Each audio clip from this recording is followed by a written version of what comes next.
വിവാഹ വാഗ്ദാനം നൽകി 25ലധികം സ്ത്രീകളെ കബളിപ്പിച്ച് കോടികൾ തട്ടിയ വിരുദ്ധൻ ഒടുവിൽ പിടിയിൽ.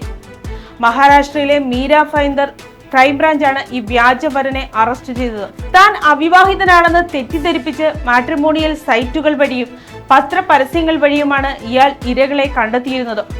വിവാഹമോചിതരായ സ്ത്രീകളെയും ഭിന്നശേഷിക്കാരെയുമാണ് ഇയാൾ പ്രധാനമായും നോട്ടമിട്ടത്. പല പേരുകളിലും വിലാസങ്ങളിലും ഇവരെ സമീപിച്ച് വിശ്വാസം നേടിയെടുത്ത ശേഷം പണം തട്ടിയെടുക്കുകയായിരുന്നു ഇയാളുടെ രീതി. ഉത്തർപ്രദേശിലെ ഗ്രേറ്റർ നോയിഡയിൽ നിന്നാണ് ക്രൈംബ്രാഞ്ചിന്റെ 1ാം യൂണിറ്റ് ഇയാളെ അതിവിദഗ്ധമായി പിടികൂടിയത്.